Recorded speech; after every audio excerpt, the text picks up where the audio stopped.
Welcome back to my channel. I hope तुम लोग को दो सम्स जो हम लोग ने सॉल्व किए थे बहुत अच्छी तरीके से समझ गया होगा।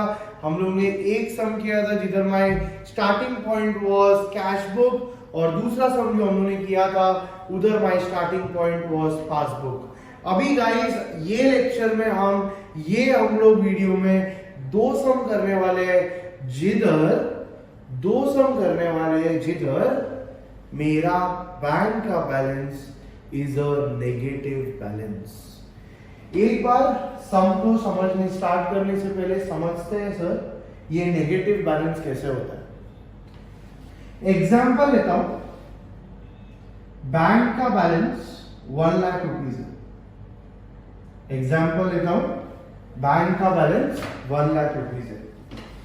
अभी बैंक के पास 1 लाख रुपीस है गाइस और बिजनेस के बैंक अकाउंट में से सपोज 1 लाख रुपीस है। बिजनेसमैन को एक सडनली इंपॉर्टेंट पेमेंट करने का ये हुआ और बिजनेस को 2 लाख रुपए पेमेंट करना है। अभी मुझे एक बात बताओ, बिजनेसमैन के पास तो 1 ही लाख रुपए है तो 2 लाख का पेमेंट तो नहीं कर सकता, तो बैंक के पास जाता है और बोलता है देख भाई मेरा इतने साल से बिजनेस चल रहा है, मुझे ना 1 लाख रुपए की टेम्पररी जरूरत है, ठीक है, मेरे अकाउंट में खाली 1 लाख रुपए है और मुझे 2 लाख रुपए अर्जेंटली किसको पेमेंट करना है। हो सकता है ऐसा? 100% हो सकता है सर। तो अभी बैंक क्या बोलता है, ठीक है, bank allows the businessman to draw more than the actual money in the bank, यानी कि businessman withdraws from the bank account over and above the bank balance. और जब भी बिजनेसमैन 2 लाख रुपए का पेमेंट करेगा अपने किसी का सप्लायर को तो बैंक का बैलेंस क्या बन जाएगा, -1 लाख रुपीस। और गाइस ये -1 lakh rupees is negative bank balance जिसको हम लोग बोलेंगे बैंक ओवरड्राफ्ट, क्योंकि मैंने बिजनेसमैन ने बैंक बैलेंस के ओवर एंड अबाव अमाउंट को विड्रॉ किया है, इसलिए नेगेटिव बैंक बैलेंस को हम बोलते हैं bank overdraft balance. I hope ये अच्छी तरीके से क्लियर है। कभी भी याद रखना बैंक का बैलेंस नेगेटिव हो सकता है बट कैश का कभी भी बैलेंस नेगेटिव नहीं हो सकता है। कैश जितना मेरे जेब में उतना ही मैं खर्चा कर सकता हूं ना, तो कैश का कभी भी नेगेटिव बैलेंस नहीं हो सकता, बट बैंक का नेगेटिव बैलेंस हो सकता है और बैंक के नेगेटिव बैलेंस को मैं बोलूंगा बैंक ओवरड्राफ्ट बैलेंस। तो आई होप क्लियर है। और ये चैप्टर में तो हम सिर्फ बैंक ट्रांजैक्शंस का ही बात कर रहे हैं, कैश बुक की भी बात करूंगा तो I am talking about bank column of cash book, और मैं पासबुक तो 100% बैंक ट्रांजैक्शंस ही के बारे में बात करता है। तो ये वीडियो में हम लोग 2 सम्स लेंगे जिधर पासबुक का नेगेटिव बैलेंस होगा, कैश बुक का नेगेटिव बैलेंस होगा या बैंक ओवरड्राफ्ट बैलेंस होगा, क्योंकि नेगेटिव बैलेंस का दूसरा नाम ओवरड्राफ्ट बैलेंस। चलो स्टार्ट करते हैं मेरे सम के साथ। मेरा थर्ड सम आप तुम लोग स्क्रीन पे, जिसको स्क्रीनशॉट लेना है फटाफट स्क्रीनशॉट ले लो।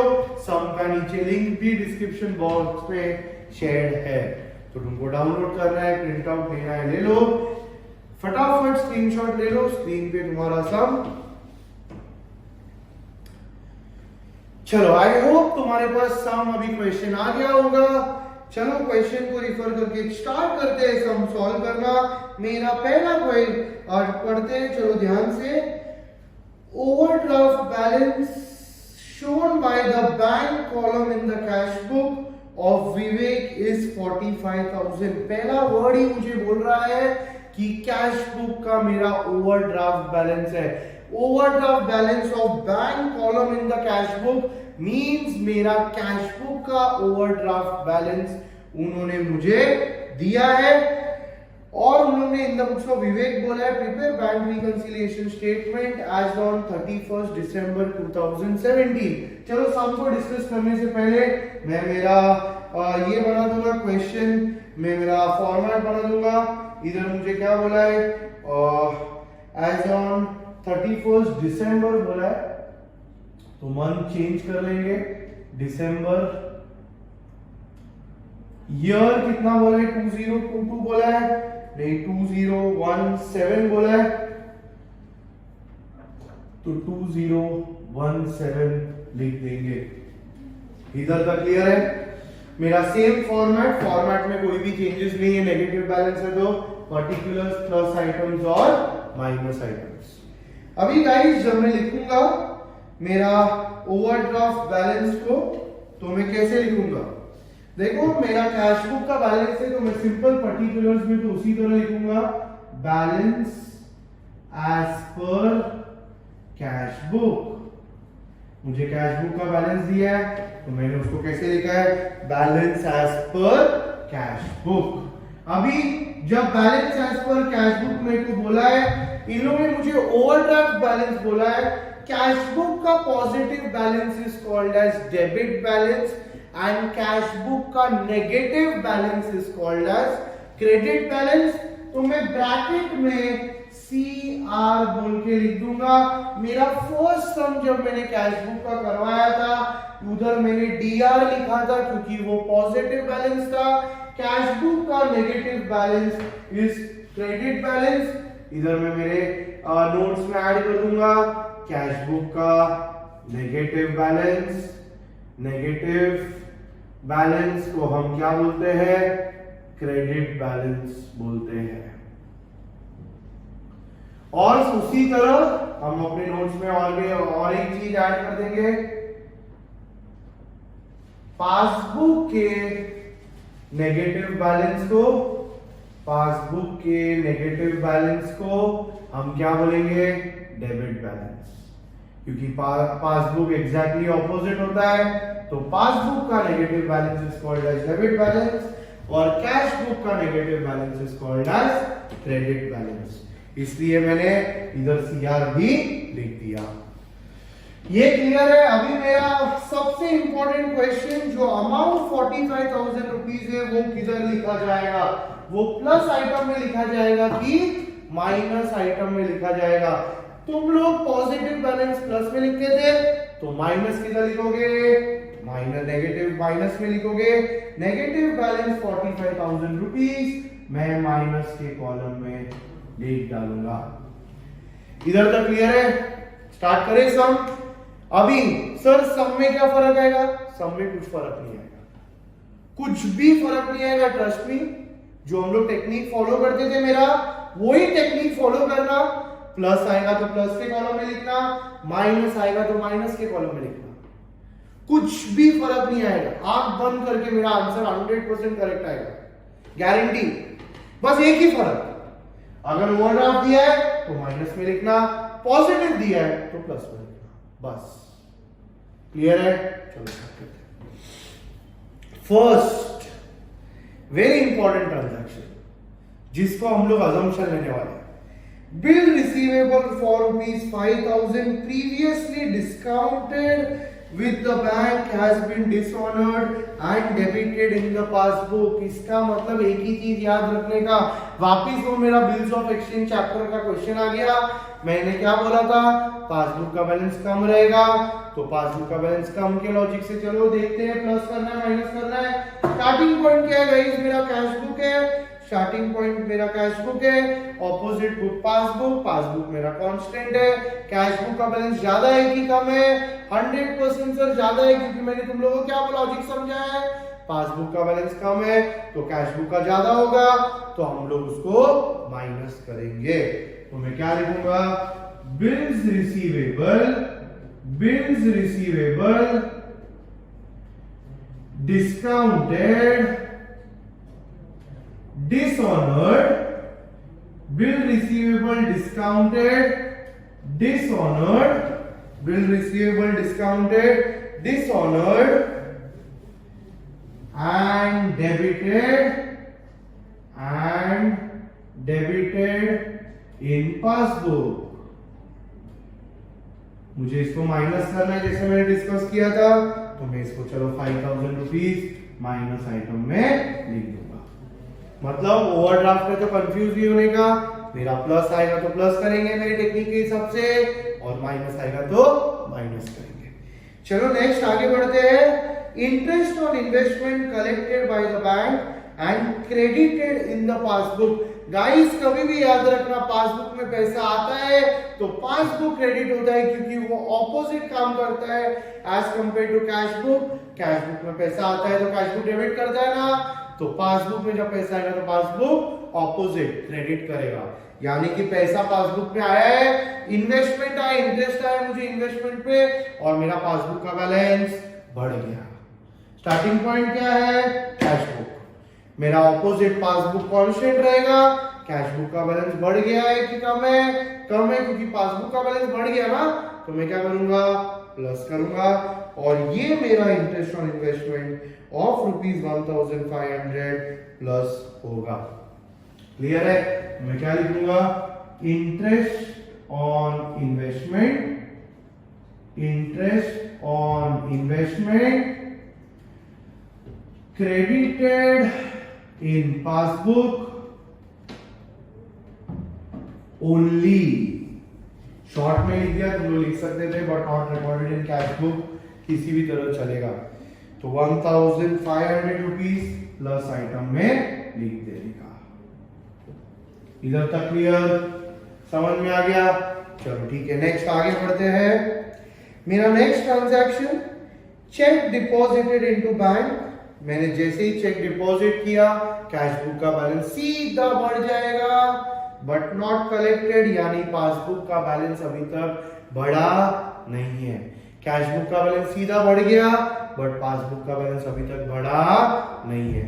तो अभी स्टार्टिंग पॉइंट क्या है? Cash book. मेरा ऑपोजिट पासबुक कांस्टेंट रहेगा, कैश बुक का बैलेंस बढ़ गया है, मैं क्या करूंगा? माइनस। तो 7500 रुपीज में माइनस करूंगा, तो मेरा क्या आएगा? Checks deposited into bank but not collected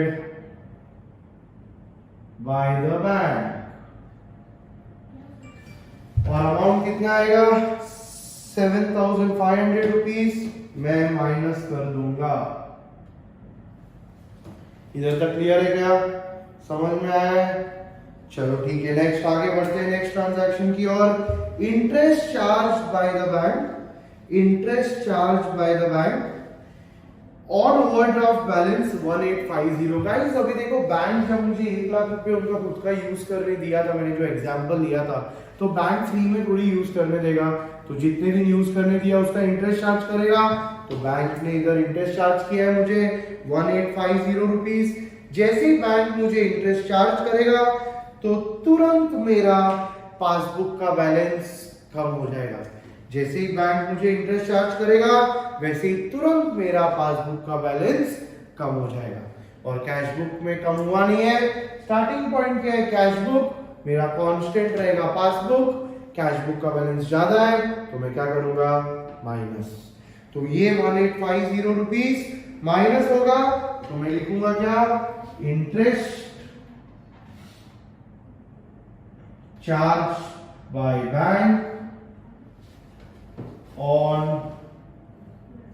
interest charged by bank on overdraft balance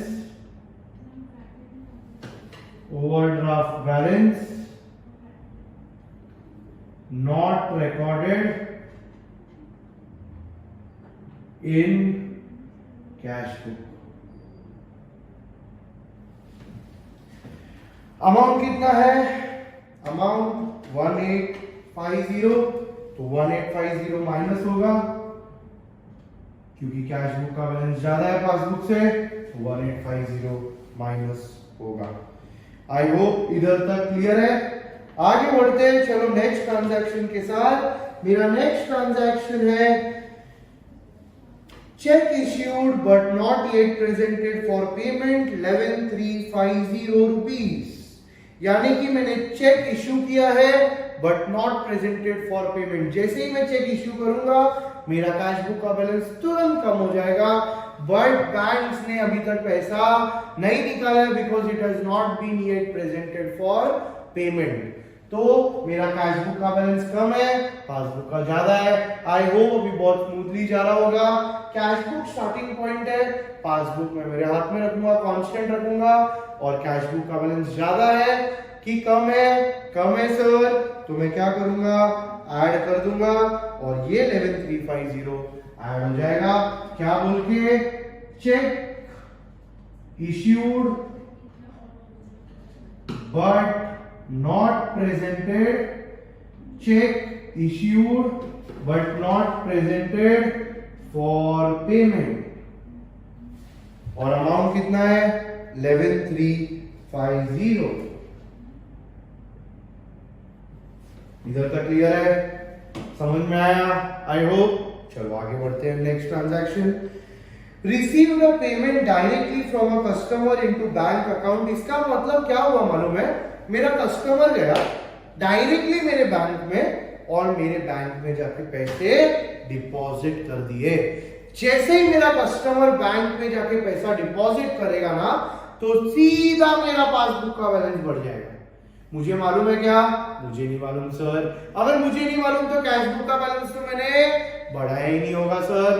passbook का बैलेंस सीधा बढ़ गया और कैश बुक का बैलेंस अभी तक नहीं बढ़ा। इसका मतलब सर पासबुक का बैलेंस ज्यादा है और कैश बुक का कम है। Starting point cash book, passbook में कांस्टेंट रखूंगा, पासबुक में कांस्टेंट रखूंगा। कैश बुक का बैलेंस ज्यादा है कि कम है सर? कैश बुक का बैलेंस कम है क्योंकि मेरे कस्टमर ने डायरेक्टली जाके बैंक में डिपॉजिट किया है, तो मैं इसको ऐड करूंगा। क्लियर है? इधर तक समझा है क्या? चलो, तो ये मेरा ऐड होगा 12,500 रुपीज। तो मैं क्या लिखूंगा? Direct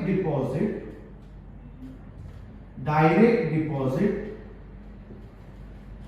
by customer, direct deposit by customer in the bank.